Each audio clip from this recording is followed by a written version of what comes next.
Kuasa-Mu sedang Tuhan lepaskan di tengah-tengah kami. Ada jamahan, ada lawatan, ada kuasa bahkan mujizat yang terjadi di tengah-tengah kami. Juga bagi setiap kami yang ada di rumah kami masing-masing, kami percaya kuasa-Mu juga Tuhan kerjakan di rumah masing-masing Tuhan. Terima kasih Bapa. Kami mau mulai ibadah kami di dalam nama Tuhan Yesus. Haleluya. Amin.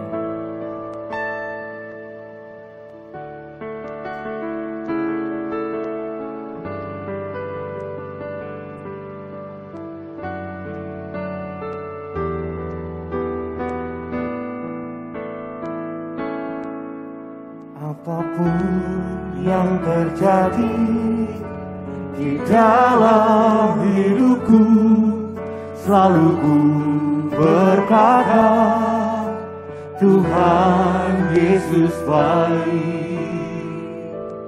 Dalam segala hal yang terjadi, tetap ku berkata, Tuhan Yesus baik. Ku sembah Kau, ku sembah Kau, tak dapat ku membalas kasih-Mu. Ku sembah Kau, ku sembah Kau Bapa, ku rindu selalu menyenangkan-Mu. Mari angkat syukurmu di hadapan Tuhan. Katakan Dia baik. Haleluya.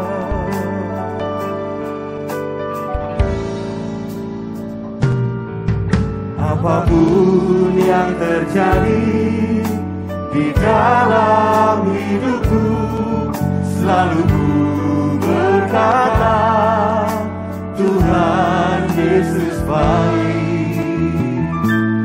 Dalam segala hal yang terjadi, tetap ku berkata, Tuhan Yesus baik. Ku sembah Kau, ku sembah Kau, tak dapat ku membalas kasih-Mu. Ku sembah Kau, ku sembah Kau Bapa, ku rindu selalu menyenangkan. Ku sembah Kau, ku sembah Kau, tak dapat ku membalas kasih-Mu. Ku sembah Kau, ku sembah Kau Bapa, ku rindu selalu menyenangkan. Sembah Kau, ku sembah Kau, Oh yang kami sembah tak dapat ku membalas kasih-Mu. Ku sembah Kau, ku sembah Kau Bapa, ku rindu selalu menyenangkan. Ku sembah Kau, ku sembah Kau, tak dapat ku membalas. Sungguh tak dapat kami balas kasih selain hanya penyembahan kami. Ku rindu selalu menyenangkan. Cuma Tuhan lebih sungguh. Ku sembah Kau, ku sembah Kau, tak dapat ku membalas kasih-Mu. Ku sembah Kau, ku sembah Kau Bapa, ku rindu selalu menyenangkan. Katakan ku rindu selalu menyenangkanmu. Ku rindu selalu menyenangkanmu. Oh, menyenangkanmu Tuhan. Itu kerinduan setiap kami pagi hari ini Tuhan. Tinggal dalam hadirat-Mu, menyenangkan hatimu, berjumpa Engkau pribadi, lepas pribadi pagi hari ini. Itulah kerinduan kami.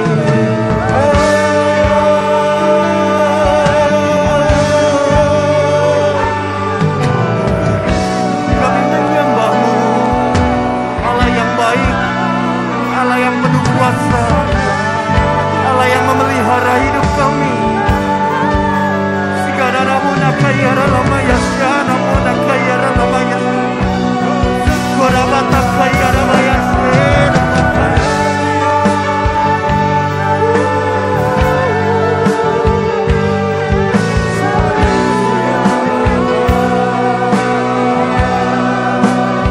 kami menyembah nama-Mu ya Tuhan.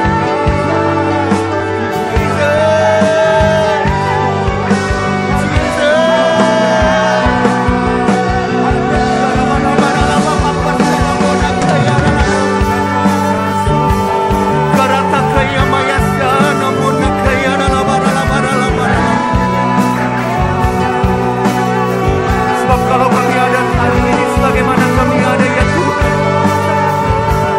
ini semua karena kasih-Mu. Di tengah keadaan yang gak baik, kami melihat bahwa Engkau Tuhan yang tetap baik. Oh, terima kasih. Terima kasih ya Tuhan. Oh, kami naikkan syukur, kami naikkan sembah, sebab Kau ajaib, sebab Kau besar.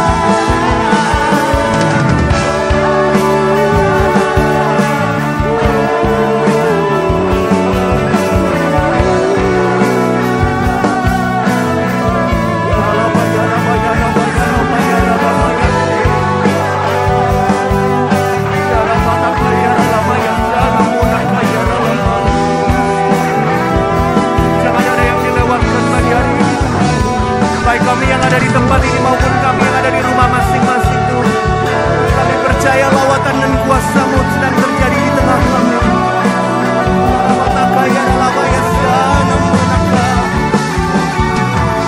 Sebab ada mujizat dalam bersyukur Bapak Ibu. Mari angkat suara-Mu, mari angkat hati-Mu bagi hari ini. Mari naikkan syukur-Mu di hadapan Tuhan. Terima kasih. Terima kasih. Terima kasih Tuhan.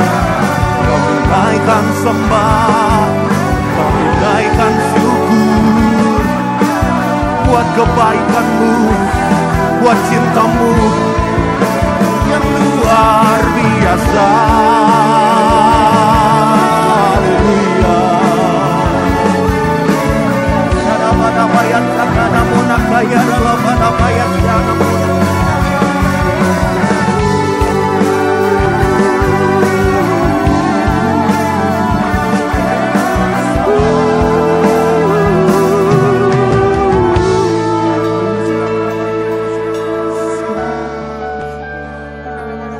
Percayalah dalam ucapan syukur ada mujizat. Pagi hari ini bersyukurlah sebab Dia Tuhan yang baik. Di tengah lembah kekelaman, di tengah keadaan yang tidak baik sekalipun Dia Tuhan yang tetap baik. Kalau hari ini Engkau ada sebagaimana Engkau ada, bukankah itu karena kebaikan Tuhan? Kalau hari ini keluargamu tetap sehat, bukankah itu juga kebaikan Tuhan atas engkau? Kalau hari ini engkau tetap dipelihara dalam pekerjaanmu, bukankah itu juga kebaikan Tuhan dalam hidupmu? Sebab itu naikkan syukurmu pagi hari ini di hadapan Tuhan. Anamata kaya syana. Kanamaya syana mona kaya ralamaya ralamaya syana. Engkaulah yang layak kami sembah. Engkaulah yang layak kami tinggikan di tempat ini ya Tuhan. Nakaya ralamaya syana mona kaya ralamaya. Jesus. Engkaulah Tuhan, Engkaulah Raja, berdaulat atas hidupku, ku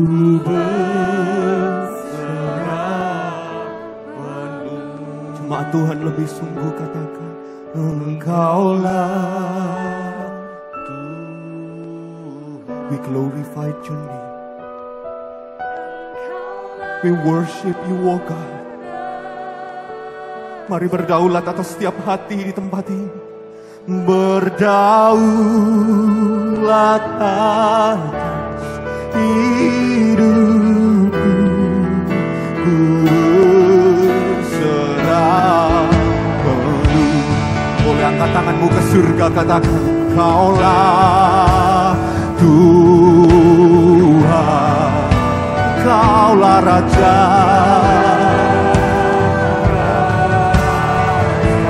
Mari berdaulat atas tempat ini, atas setiap hati ya Tuhan. Hidupku, ku berserah penuh. Lebih sungguh katakan,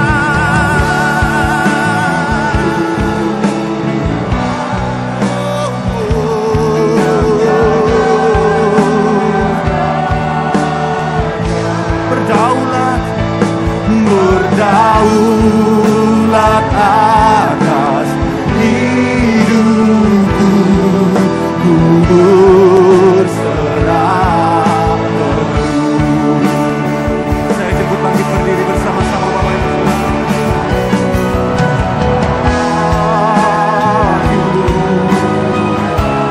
Engkaulah Raja,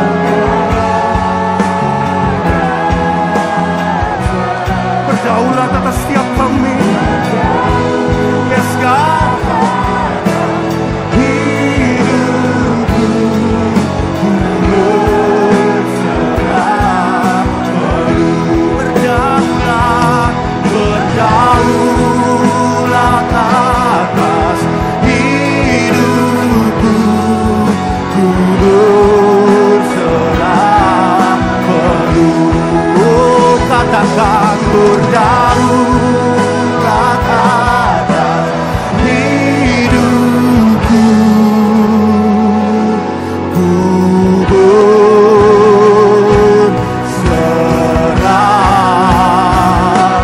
penuh. Berikan sorak-sorai yang dahsyat bagi Allah kita. Haleluya, haleluya. Engkau Allah yang layak kami sembah. Engkau Allah yang layak kami ditinggikan di tempat ini Tuhan. Sebab Engkau Allah yang baik atas setiap kami. Kami mau memuji, membesarkan nama-Mu lebih dan lebih lagi. Engkau yang siap memuji Tuhan dengan saya katakan amin, haleluya. Berikan sorak-sorai yang dahsyat bagi Allah kita. Haleluya.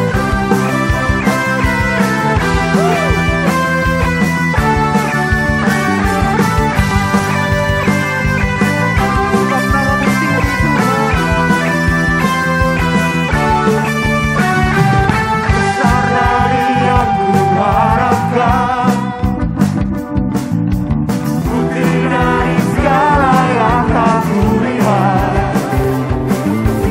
Iman berikanku kekuatan untuk melakukan perkara yang besar dan hebat. Amin. Kau yang percaya bersama-Mu,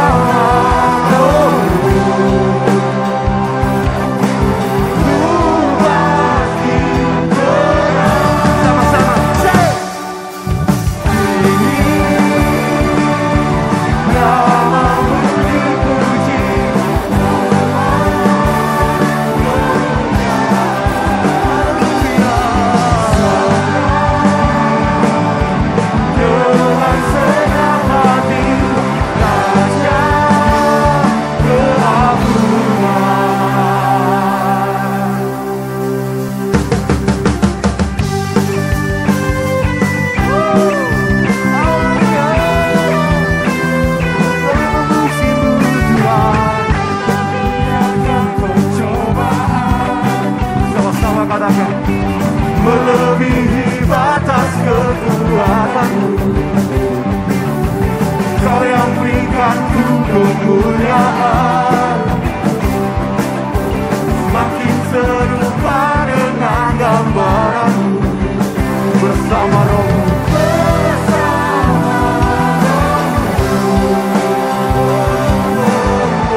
yang percaya sama-sama katakan. Tinggi. Mulai tinggi-tinggi angkat tangannya di hadapan Tuhan. Haleluya. Ini setiap umat-Mu Tuhan. Dengan segenap hati, Raja keagungan. Sekali lagi buat Tuhan, tinggi namamu dipuji, hormat kemuliaan bersorak. Dengan segenap hati, Raja keagungan. Katakan Raja keagungan.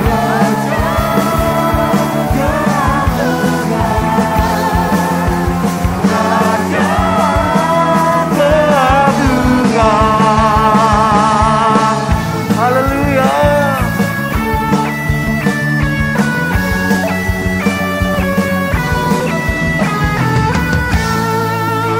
Bola yang ada di tempat ini sebelum duduk berikan sorak-sorak yang dahsyat.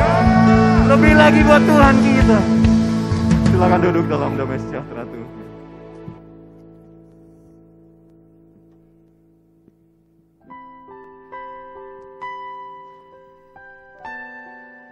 Karena Engkau layak ya Tuhan.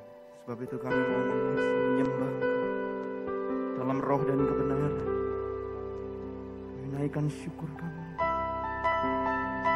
Thank you, Jesus.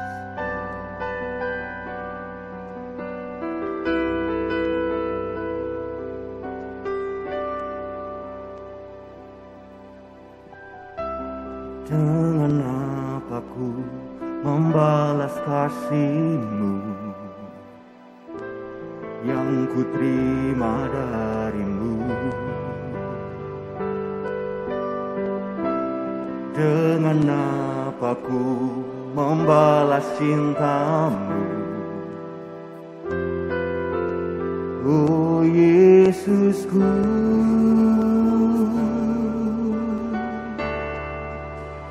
ku mau selalu bersyukur, selalu bersyukur. Kau Tuhan yang setia, yang selalu menopang. Ku mau selalu bersyukur, selalu bersyukur. Kau Bapa-Ku yang setia. Ini setiap hati yang mau bersyukur di hadapan-Mu.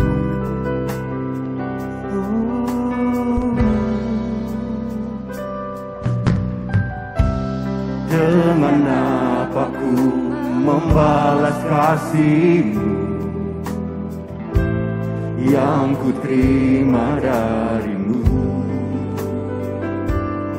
Ya Yesus, dengan apa ku membalas cinta-Mu?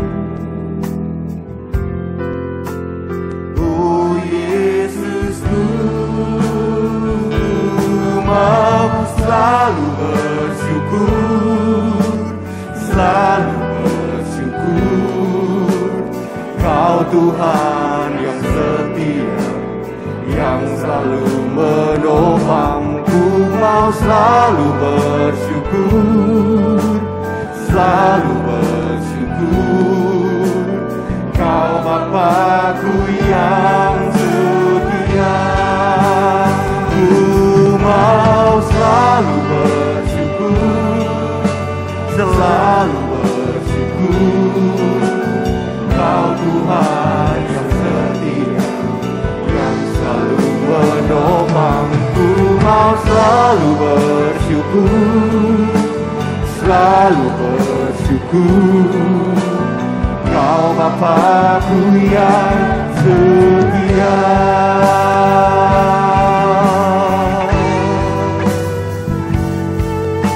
Kami bersyukur buat segala kebaikan-Mu.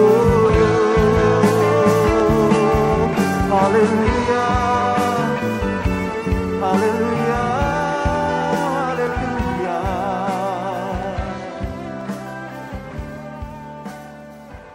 Shalom Bapak Ibu dan Saudara yang dikasihi oleh Tuhan. Kita bertemu kembali di dalam perenungan firman Tuhan pada malam hari ini.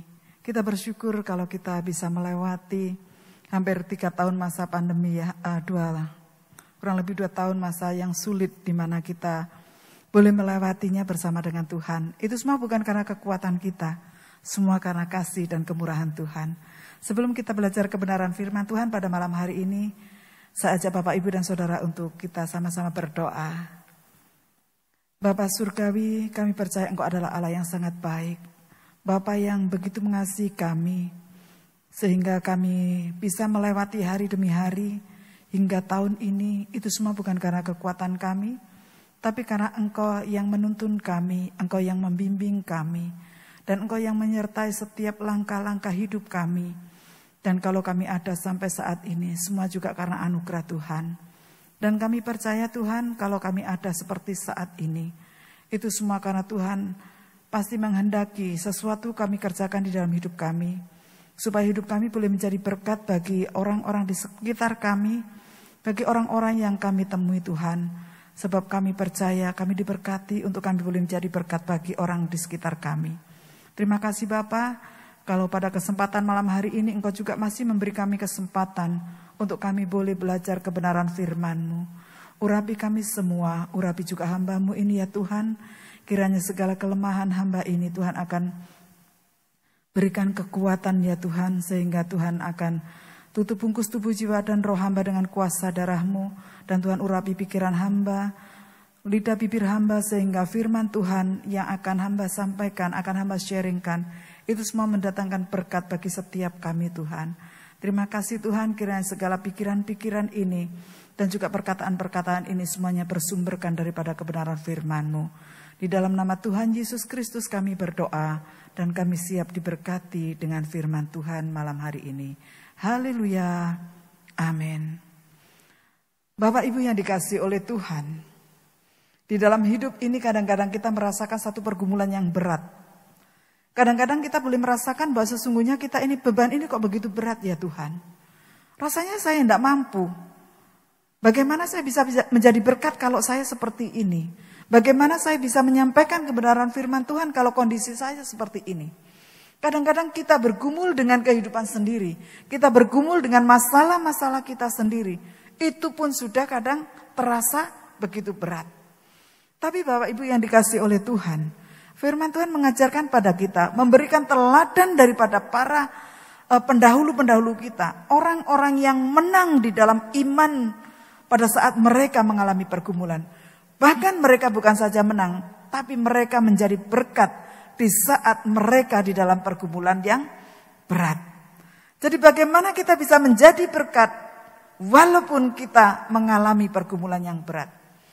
Ada seorang anak yang masih kecil waktu itu. Dia bernama Francis Jane Crosby. Francis Jane Crosby ini dia dilahirkan dalam kondisi yang normal. Tidak kekurangan suatu apapun, dia normal. Akan tetapi pada saat berusia 6 minggu, ia mengalami infeksi mata. Infeksi mata ini walaupun oleh orang tuanya sudah dibawa ke beberapa dokter, tidak menjadi sembuh. Alih-alih menjadi sembuh, bahkan si Jane Crosby ini dia mengalami kebutaan. Tidak menjadi sembuh tapi mengalami kebutaan. Bahkan beberapa bulan kemudian, setelah ini si bayi lahir, mengalami infeksi mata, kemudian dia mengalami kebutaan, dan beberapa bulan kemudian ayahnya juga meninggal. Bapak, Ibu, dan Saudara yang dikasihi oleh Tuhan, sepertinya ini orang sudah jatuh ketimpa tangga. Jadi sakitnya itu double. Ini yang dialami oleh si Francis Crosby ini. Nah, Bapak, Ibu, dan Saudara yang dikasihi oleh Tuhan, di dalam kondisi yang seperti ini, tentu saja ibu daripada Fanny Crosby ini harus bekerja sendiri untuk mencukupi kebutuhan daripada anaknya dan keluarganya. Sehingga Fanny Crosby ini dititipkan kepada neneknya. Tapi bersyukur di sini, neneknya ini tidak membuat si Fanny Crosby ini menjadi mengasihani dirinya sendiri, tetapi membangkitkan semangat. Dengan cara apa? Dibacakan kitab Taurat, Injil, Amsal, Mazmur, dan juga Kidung Jemaat pun dibacakan untuk si Fanny Crosby ini. Karena dia tidak bisa membaca karena kebutaan yang dialami ini. Nah, dengan demikian si Fanny Crosby ini mengalami pertumbuhan rohani. Walaupun secara fisik dia mengalami cacat, yaitu dia tidak bisa melihat. Tetapi dari apa yang dibacakan, yang diajarkan oleh neneknya ini membangkitkan kehidupannya. Bahkan di dalam hidupnya ini, dia mengatakan, kalaupun saya boleh dilahirkan kembali, saya tidak mau lahir secara normal. Saya mau lahir secara buta.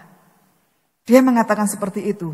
Bahkan dia ini menjadi seorang penulis lagu-lagu ya. Dia main musik, kemudian dia di dalam hidupnya ini menjadi seorang yang sukses. Yaitu menuliskan himne itu kira-kira 9.000 himne. Salah satu di antaranya itu yang begitu dikenal di gereja-gereja yaitu Ku Berbahagia. Itu salah satu lagu yang ditulis, himne yang ditulis oleh Fanny Crosby ini. Nah, Bapak, Ibu, dan Saudara yang dikasihi oleh Tuhan, kadang di dalam hidup ini kita mengalami hal-hal yang seperti ini. Kadang kita merasakan satu pergumulan yang berat, kita dihadapkan dengan hal-hal yang membuat kita ini sepertinya menderita begitu. Tapi dari kehidupan ini kita akan belajar. Pelajaran apa yang bisa kita dapatkan dari Fanny Crosby ini? Ternyata Fanny Crosby ini mengucap syukur, belajar mengucap syukur atas apapun yang dialami. Jadi tidak ada rasa menyesal dia dilahirkan. Ada kadang-kadang itu kita mendengar, aku juga gak mau dilahirkan itu menderita. Aku juga gak mau dilahirkan itu seperti ini. Kalau boleh memilih, aku tuh maunya itu dilahirkan oleh menjadi seorang anak yang terpandang. Tapi di sini Fanny Crosby ini, dia tidak pernah menyesali akan kelahirannya, akan peristiwa yang dialami, yaitu kebutaan yang dialami. Dia mengucap syukur. Ini yang kita harus belajar. Yang berikutnya, dia juga tidak mau lama-lama tenggelam dalam penderitaan dan kesedihan yang berat. Fanny Crosby ini mungkin ya setelah dia mungkin begitu menderita, tidak bisa melihat ya. Kadangkala kita ini lampu mati aja sudah, aduh gimana ini, aduh wifi-nya mati, aduh sudah aduh begitu ya. Tapi dia di dalam penderitaan ini, dia tidak mau berlama-lama tenggelam di dalam penderitaannya. Apalagi yang bisa kita pelajari? Fanny Crosby ini belajar untuk tetap bisa menjadi berkat di dalam pergumulannya yang berat. Orang tidak bisa melihat itu tentu saja bergumul. Suatu kali saya pernah pijit gitu ya pada seorang tunanetra. Rumah saya itu dekat dengan tempatnya tunanetra, sekolah tunanetra. Kemudian saya berbincang, saya tanya, Mbak, sudah maaf saya tanya, Mbak ini memang dari lahir sudah tidak bisa melihat atau bagaimana? Dia mengatakan, tidak Bu. Saya waktu lahir, saya sampai SMP, saya masih bisa melihat.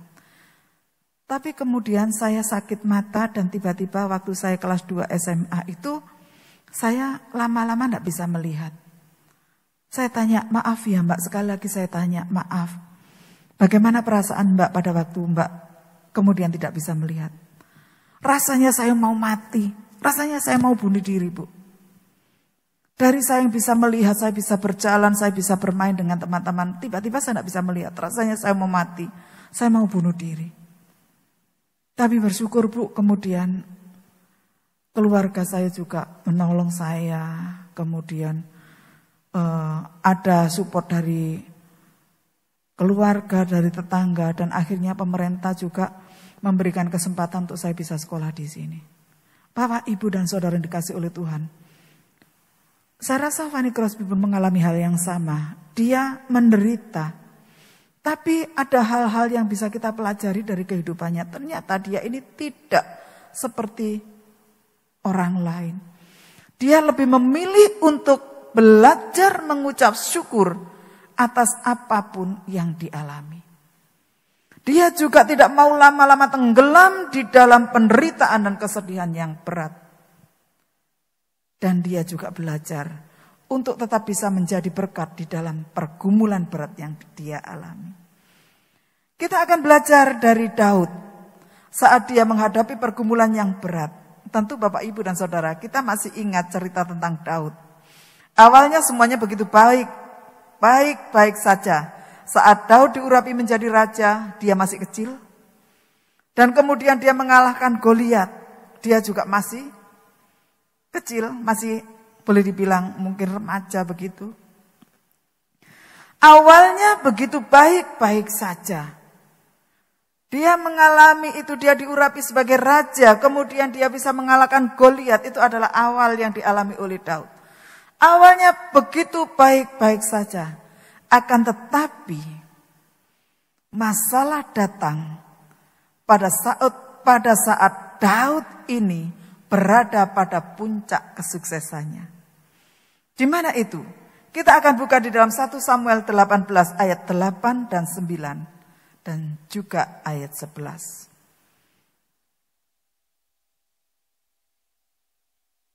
1 Samuel 18 ayat 8 dan 9 dan 11. Lalu bangkitlah amarah Saul dengan sangat, dan perkataan itu menyebalkan hatinya. Sebab pikirnya, kepada Daud diperhitungkan mereka berlaksa-laksa, tetapi kepadaku diperhitungkannya beribu-ribu. Akhir-akhirnya jabatan raja itu pun jatuh kepadanya. Sejak hari itu, maka Saul selalu mendengki Daud. Dan ayat yang 11, Saul melemparkan tombak itu karena pikirnya, baiklah, aku menancapkan Daud ke dinding. Tetapi Daud mengelakkannya sampai 2 kali. Amarah Saul ini berawal ketika iri hati daripada Saul, di mana Saul merasa bahwa Daud ini lebih dielu-elukan oleh rakyatnya. Waktu Daud dan Saul ini maju berperang melawan orang Filistin, di situ mereka bisa mengalahkan orang Filistin. Akan tetapi begitu Daud dan Saul ini kembali ke negerinya, di situ di dalam ayat yang ke-6 dari pasal 18 ini dikatakan, tetapi pada waktu mereka pulang, ketika Daud kembali sesudah mengalahkan orang Filistin itu, keluarlah orang-orang perempuan dari segala kota Israel menyongsong Raja Saul sambil menyanyi dan menari-nari dengan memukul rebana, dengan bersukaria dan dengan membunyikan gerincing. Ayat 7. Dan perempuan yang menari-nari itu menyanyi berbalas-balasan, katanya, Saul mengalahkan beribu-ribu musuh, tetapi Daud berlaksa-laksa. Saul merasa terancam, itu dimulainya. Saul merasa terancam kedudukannya. Kalau rakyat sudah mengakui bahwa Daud ini lebih unggul daripada aku, jangan-jangan nanti jabatan raja ini akan jatuh ke tangannya Daud. Rasa iri inilah dimulainya di mana Daud ini mengalami masalah di dalam hidupnya. Apalagi Saul ini mengetahui kalau anaknya yaitu Yonatan ini sangat dekat dengan Daud. Kita baca di dalam 1 Samuel 20. 1 Samuel 20. Ayat yang ke-31 dan sampai 33. Saul mengalami, dia merasa terancam. Jangan-jangan rakyat berpihak kepada Daud sehingga nanti jabatan raja akan pindah dari tanganku ke tangannya Daud. Apalagi dia juga merasa, iki anakku dewek, ini anak saya sendiri. Dia dekat dengan Daud, apa yang akan terjadi nantinya? 1 Samuel 20 ayat 31 sampai 33, demikian bunyi firman Tuhan. Sebab sesungguhnya selama anak Isai itu hidup di muka bumi, Daud ini adalah anaknya Pak Isai. Jadi papanya Daud namanya Isai. Sebab sesungguhnya selama anak Isai itu hidup di muka bumi, engkau dan kerajaanmu tidak akan kokoh. Dan sekarang suruhlah orang memanggil dan membawa dia kepadaku, sebab ia harus mati. Tetapi Yonatan menjawab Saul. Ini bukti bahwa Saul ini bersahabat dengan Yonatan. Tetapi Yonatan menjawab Saul, ayahnya itu, katanya kepadanya, mengapa ia harus dibunuh? Apa yang dilakukannya? Lalu Saul melemparkan tombaknya kepada Yonatan untuk membunuhnya. Maka tahulah Yonatan bahwa ayahnya telah mengambil keputusan untuk membunuh Daud. Yonatan tahu bahwa ayahnya ini sangat tidak suka, sangat membenci Daud. Di awal dikatakan, kalau anak Isai itu masih hidup, kerajaan kita itu tidak akan selamanya. Bisa-bisa jatuh di tangannya Daud, anak Isai itu. Si Yonatan ini disuruh, panggil ke sini, dibunuh saja. Tapi Yonatan menolak. Maka semakin marah itu si Saul. Jadi bagaimana perasaan Daud? Bayangkan Bapak Ibu dan Saudara yang dikasihi oleh Tuhan. Bagaimana perasaan Daud? Dia sudah mengalahkan Goliat. Dia diurapi menjadi raja oleh Nabi Samuel. Dia juga sudah menjadi pahlawan di dalam negerinya. Tapi sekarang si Daud ini malah menjadi buronan dan harus sembunyi di gua. Bahkan dikejar oleh Saul beserta dengan pasukannya yang besar. Bapak Ibu bisa bayangkan bagaimana perasaannya. Ini kapan janji Tuhan untuk saya bisa menjadi raja? Wong saya ini dikejar-kejar. Saya punya masalah yang begitu berat. Daud ini punya masalah yang begitu berat. Dikejar-kejar loh, dia akan dibunuh. Padahal dia tidak melakukan kesalahan. Ini masalah dalam hidupnya. Bahkan dia harus sembunyi dari satu tempat ke tempat yang lain. Bapak, Ibu, dan Saudara yang dikasihi oleh Tuhan. Tetapi hal yang dilakukan oleh Daud saat dalam pergumulan yang berat itu. Apa yang dilakukan oleh Daud? Dia memilih datang kepada Tuhan di dalam doa. Di dalam saat dia dikejar-kejar untuk dibunuh. Di saat dia dikejar-kejar untuk dibinasakan. Dia dibenci oleh orang yang di mana dia pernah membelanya. Dia menjadi pahlawan atas negerinya. Di situ, di dalam pergumulannya yang begitu berat. Ketakutan untuk dibunuh. Saya percaya tidak ada satu orang pun yang tidak takut dengan mati.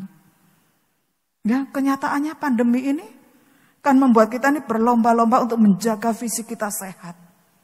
Bagaimana caranya kita bisa sehat? Bagaimana caranya kita masih bisa hidup? Dan Daud ini mengalami satu masalah, dia dikejar-kejar. Bukan saja oleh raja, tetapi raja juga karena dia adalah orang yang berkuasa. Menyuruh tentaranya untuk mencari dimanapun Daud ini berada. Dalam kondisi yang berat, pergumulan yang berat ini, yang dilakukan Daud adalah dia datang berdoa kepada Tuhan. Itu ada di dalam Mazmur 142. Coba bayangkan Bapak, Ibu, dan Saudara yang dikasihi oleh Tuhan. Kita akan belajar seperti yang dilakukan oleh Daud.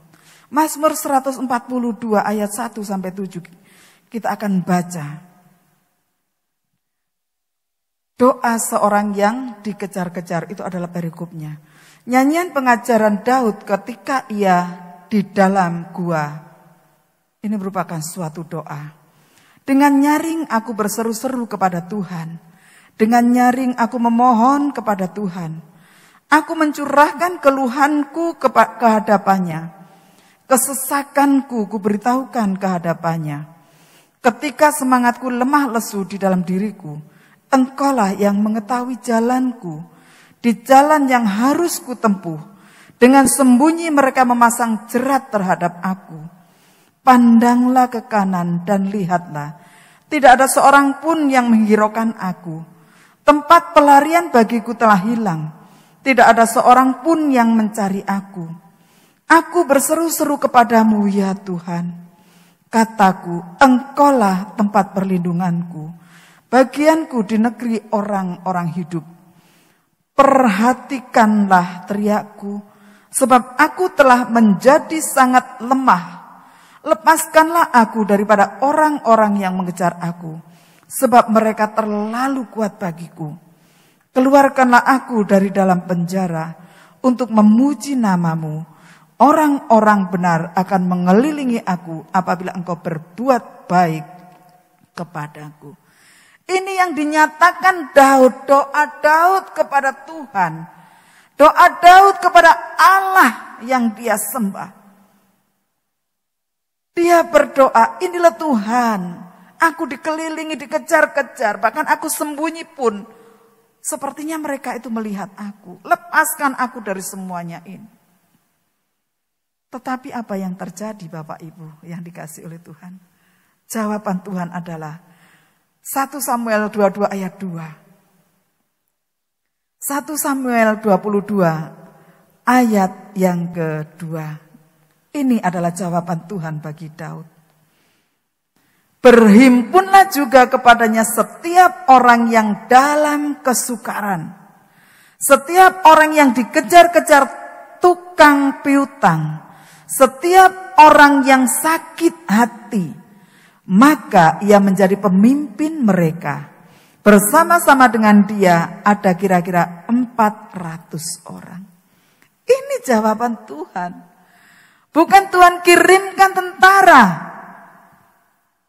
penolong, tapi di situ berhimpun orang-orang yang di dalam kesukaran, sudah punya masalah, terhimpit dengan masalah di dalam pergumulan yang berat.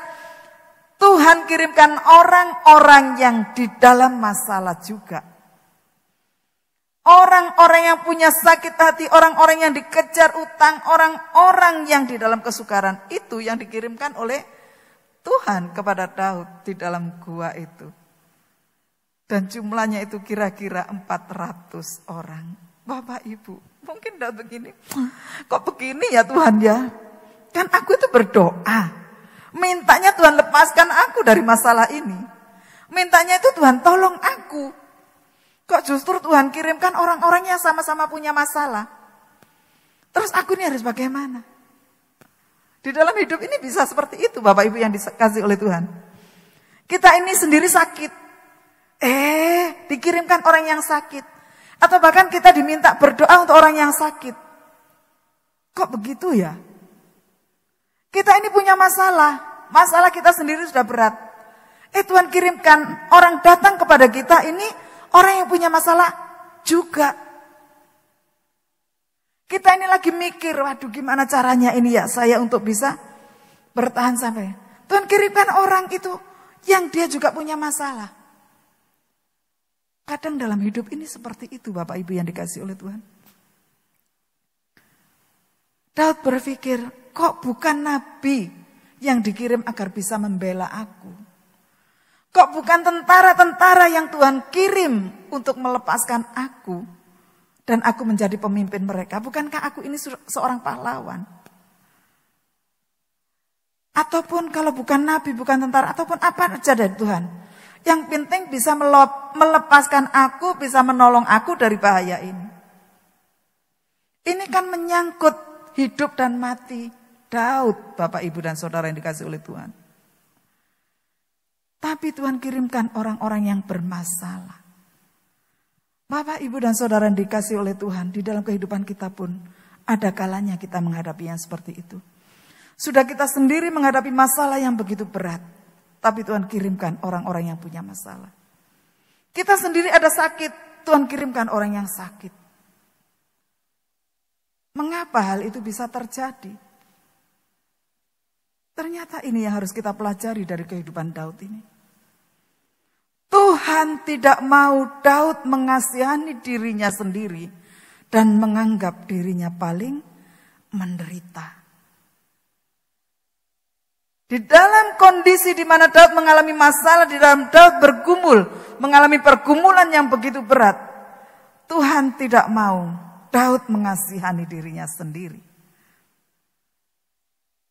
dan menganggap dirinya adalah orang yang paling menderita. Dan berikutnya, Daud juga harus belajar menghargai dukungan keluarganya. Di mana itu dukungan keluarganya? Kita baca dalam 1 Samuel 22 ayat yang pertama. 1 Samuel 22 ayat yang pertama. Lalu Daud pergi dari sana dan melarikan diri ke gua Adulam. Ketika saudara-saudaranya dan seluruh keluarganya mendengar hal itu, pergilah mereka ke sana mendapatkan dia. Jadi begitu saudara-saudaranya Daud mendengar bahwa Daud ini ada di gua Adulam, di dalam persembunyian, saudara-saudaranya datang ke tempat itu. Jadi di sini diajarkan bagaimana Daud ini tidak mengasihani diri sendiri. Bukankah kita sering seperti itu, Bapak, Ibu, dan saudara yang dikasihi oleh Tuhan? Kalau kita mengalami masalah, kalau mungkin mengalami sakit penyakit, sepertinya kita adalah orang yang sangat dan paling menderita di dunia ini. Sehingga apa yang keluar dari ekspresi kita, itu adalah bentuk di mana kita ini cuma ingin dikasihani. Ada yang pernah mengalami seperti itu. Aku ini loh orang yang sakit. Kasihani aku dong, aku kan sakit. Aku ini orang yang malah menderita. Kasihani aku. Bahkan ada kalanya di dalam keluarga memikirkan, seolah-olah keluarga itu tidak ada andil di dalam kehidupannya. Nah, ini diajarkan oleh Tuhan kepada Daud. Daud supaya belajar menghargai dukungan dari keluarganya. Lihat itu ada kakak-kakakmu yang datang kepada kamu. Tujuannya apa? Supaya Daud ini bisa mempersiapkan kelak kalau dia menjadi raja. Dia tidak pernah lupa dengan asal-usulnya yang sederhana. Rupanya masalah demi masalah yang dihadapi oleh Daud ini dengan tujuan yang baik dari Tuhan. Supaya Daud ini benar-benar bisa mempersiapkan diri, tidak menjadi orang yang cengeng. Orang yang hanya bisa memikirkan dirinya sendiri. Kalau mengalami masalah seolah-olah hidupnya adalah paling menderita. Itu Tuhan tidak mau. Dan juga Daud akan tahu bahwa sesungguhnya dulu kamu itu siapa. Ada orang-orang yang pernah mendoakan kamu.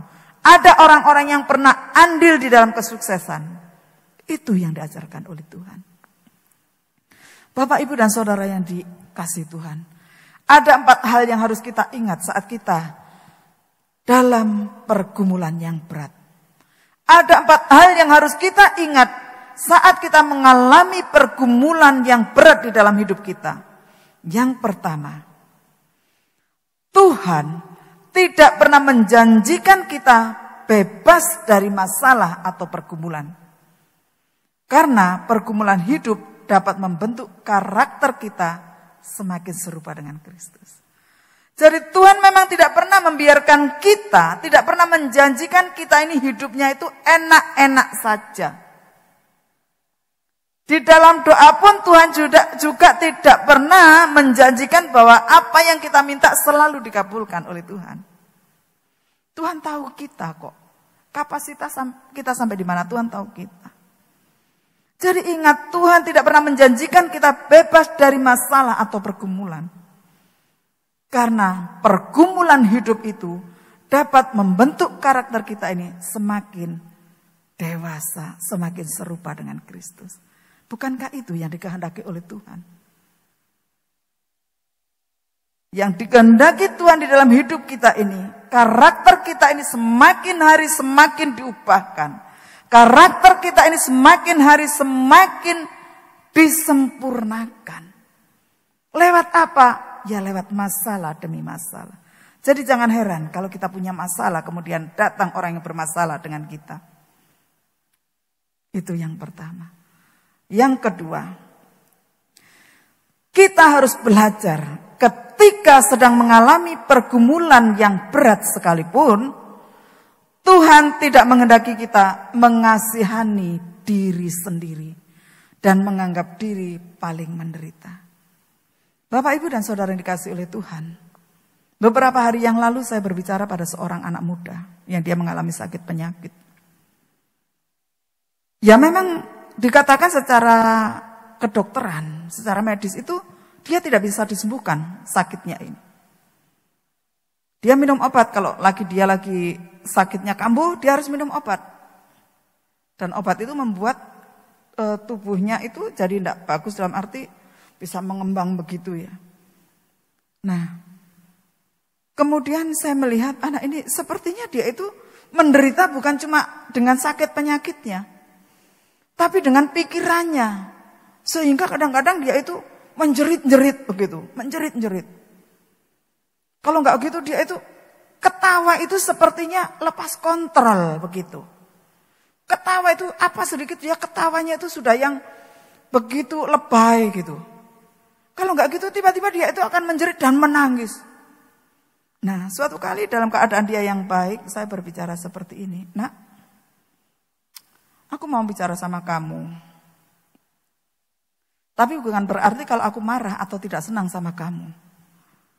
Tapi mudah-mudahan apa yang aku sampaikan ini nanti juga akan membangkitkan kamu. Dia cerita ke saya. Saya tanya, kalau kamu mengalami seperti ini apa yang sedang kamu pikirkan? Saya tanyakan seperti itu. Dia ceritakan begini, terlalu cemas, bagaimana.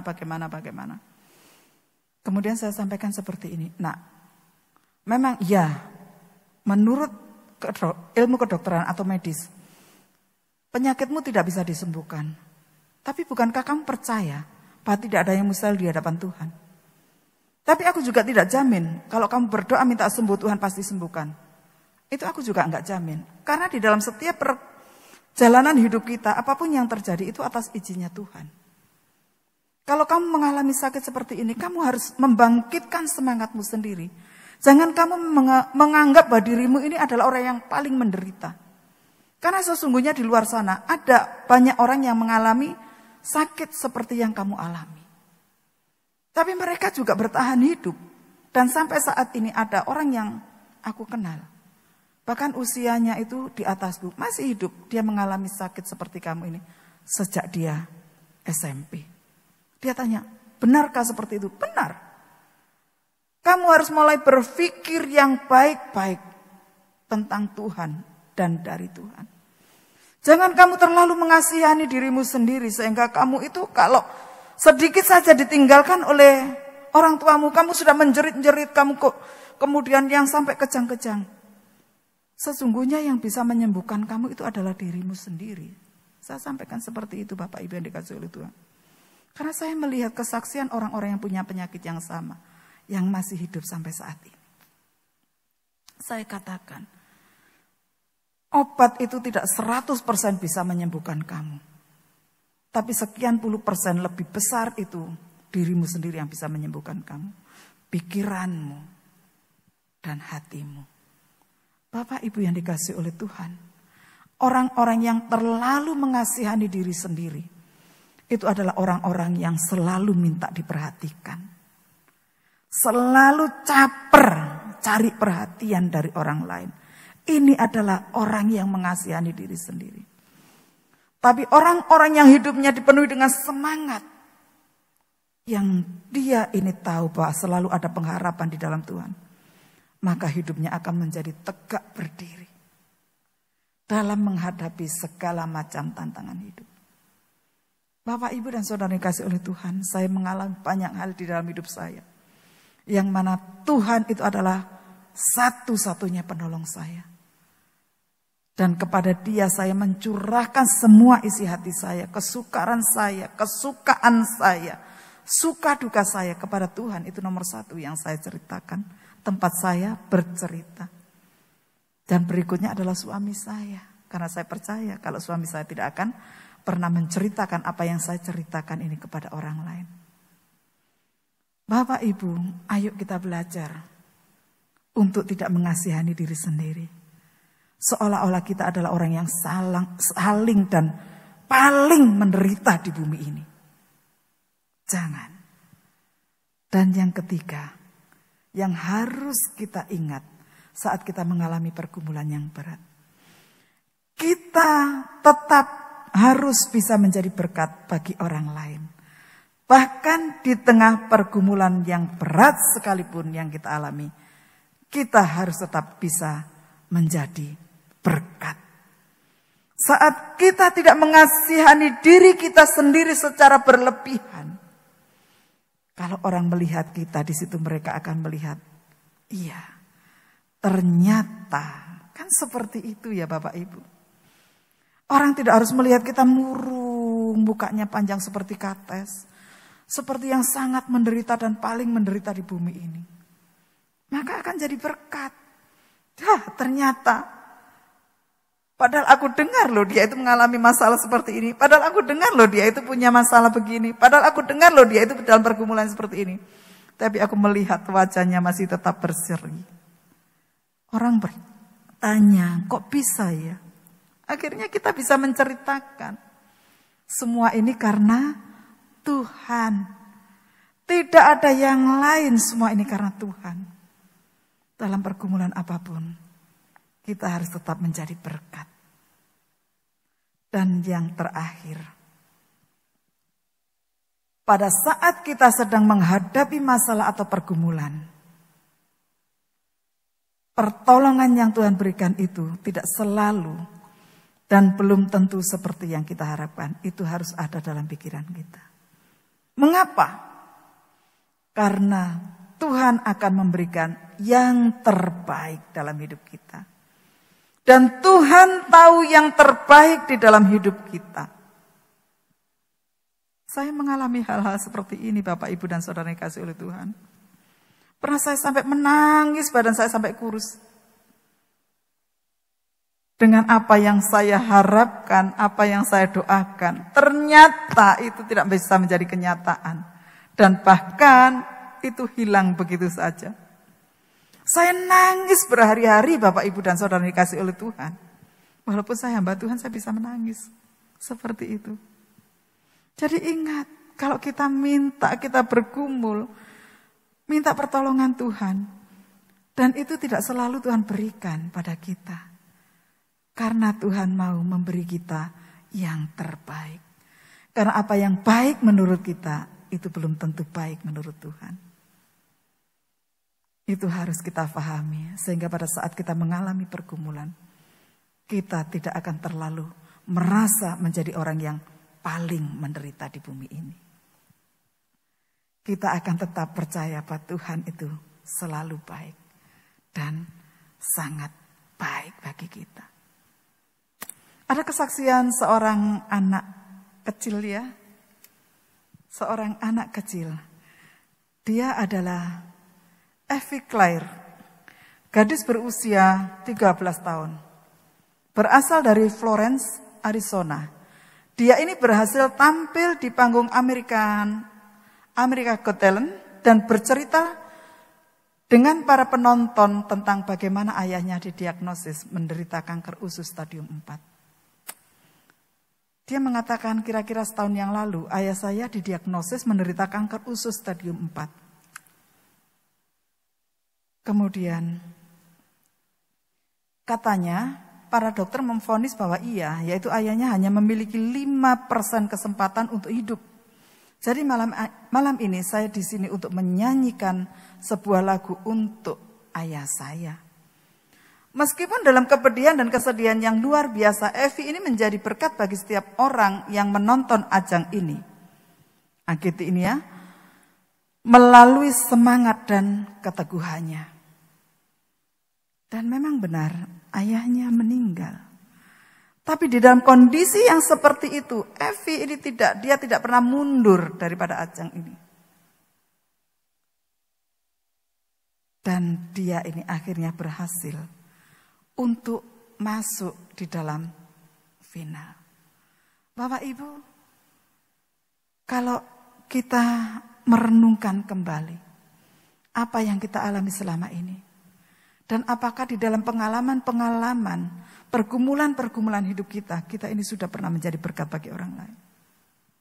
Mari kita renungkan di dalam pikiran kita, dalam hati kita. Ataukah kita ini adalah orang-orang di dalam menghadapi masalah atau pergumulan, kita merasa bahwa kita ini adalah orang yang paling menderita di bumi ini. Mari kita renungkan. Renungkan itu. Dan ingat bahwa ada tokoh-tokoh di dalam firman Tuhan dalam Alkitab yang menjadi teladan bagi kita. Bagaimana orang-orang yang telah mengalami pergumulan-pergumulan hidup, dia tetap menjadi berkat. Itu yang harus kita lakukan. Karena itu ingatlah 4 hal tadi Bapak Ibu yang dikasih oleh Tuhan. Yang pertama, ketika kita mengalami pergumulan yang berat, kita harus percaya dan kita harus mengingat bahwa Tuhan tidak pernah menjanjikan kita bebas dari masalah atau pergumulan. Walaupun mungkin waktu itu kita pernah menerima atau pernah mendengar bahwa hidup di dalam Tuhan itu akan hidup diberkati. Ingat, Tuhan tidak pernah menjanjikan kita bebas dari masalah atau pergumulan. Karena sesungguhnya setiap pergumulan atau masalah itu akan membentuk karakter kita semakin dewasa dan semakin serupa dengan Kristus. Yang kedua, kita sedang mengalami pergumulan yang berat sekalipun, Tuhan tidak menghendaki kita untuk mengasihani diri dan menganggap diri paling menderita. Dan yang ketiga, kita harus tetap bisa menjadi berkat bagi orang lain, bahkan di tengah pergumulan yang berat sekalipun yang harus kita alami.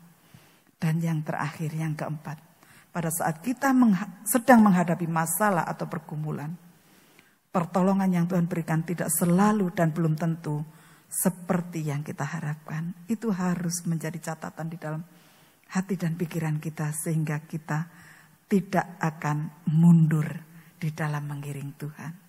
Tuhan Yesus memberkati. Mari kita berdoa. Bapa yang baik, kami berterima kasih untuk firman Tuhan yang pada malam hari ini, yang telah kami terima mengajar pada kami, bahwa sesungguhnya yang Tuhan kehendaki dalam hidup kami adalah, sekalipun kami harus menghadapi pergumulan yang berat, sekalipun kami harus menghadapi masalah di dalam hidup ini yang berat, satu hal yang Engkau kehendaki yaitu kami harus tetap menjadi berkat. Karena itu tolonglah kami ya Tuhan, untuk kami senantiasa memandang Engkau saja di dalam hidup kami. Sebagaimana Daud yang memandang Tuhan, membawa persoalan hidupnya hanya kepada Tuhan. Sekalipun jawaban Tuhan itu tidak sesuai dengan keinginannya, tapi Daud tetap menjadi berkat bagi banyak orang. Dan kami percaya Tuhan bahwa setiap masalah atau persoalan yang kami hadapi, karena Engkau sedang membentuk karakter kami, mendewasakan karakter kami, sehingga kami semakin hari semakin serupa dengan Kristus. Terima kasih ya Bapak untuk firman-Mu pada malam hari ini. Kiranya firman-Mu itu akan menjadi rema di dalam hidup kami, sehingga di dalam kami menghadapi persoalan hidup, kami akan tetap kuat di dalam Tuhan, dan kami akan tetap menjadi berkat. Terima kasih Tuhan. Kiranya firman Tuhan ini benar-benar akan menjadi berkat bagi kami pada malam hari ini. Dan pada saat ini Tuhan kami berdoa untuk bangsa dan negara kami. Kiranya Tuhan akan senantiasa memimpin para pemimpin kami. Berikan hikmat ya Tuhan untuk pemimpin negeri kami, Bapak Presiden Jokowi dengan wakilnya dan seluruh kabinet dan jajarannya Tuhan akan berkati. Dan kiranya pertolongan Tuhan dan penyertaan Tuhan juga ada pada beliau-beliau semuanya ini ya Tuhan. Berkati bangsa dan negeri kami, berkati tanah yang ada di negeri kami, berkati air yang ada di negeri kami, berkati udara yang ada di negeri kami Tuhan. Berikanlah damai sejahtera atas bangsa dan negeri kami Tuhan. Kiranya pertolongan Tuhan senantiasa Tuhan nyatakan. Kiranya Tuhan akan lepaskan bangsa kami ini, lalukan dari pandemi ini ya Tuhan, sehingga keadaan bangsa dan negeri kami ini boleh dibangkitkan kembali. Terima kasih Tuhan, kiranya damai sejahtera Tuhan berikan di dalam bangsa dan negeri kami ini. Jauhkan segala kuasa gelap, jauhkan roh pemecah belah Tuhan dari bangsa kami ini Tuhan. Dan kami juga berdoa untuk Ukraina dan Rusia ya Tuhan, kiranya Tuhan akan menjamah hati kedua pemimpin negeri ini, sehingga mereka akan menciptakan kedamaian bagi kedua negeri ini ya Tuhan. Dan nama Tuhan dipermuliakan, dan Tuhan akan memberkati anak-anak Tuhan, hamba-hamba Tuhan, gereja Tuhan yang ada di Ukraina maupun di Rusia Tuhan. Kiranya mereka ada dalam penyertaan dan perlindungan Tuhan dan dalam pemeliharaan Tuhan. Berkati juga bangsa-bangsa yang ada di bumi ini Tuhan. Kiranya damai sejahtera Tuhan turun atas bangsa-bangsa di bumi ini dan juga atas bangsa kami Indonesia. Terima kasih Tuhan, berkati gerejamu juga, supaya gerejamu di tempat ini menjadi berkat bagi lingkungan, bagi jemaat Tuhan, dan bagi kota ini. Dalam nama Tuhan Yesus kami berdoa. Haleluya. Amin. Tuhan Yesus memberkati.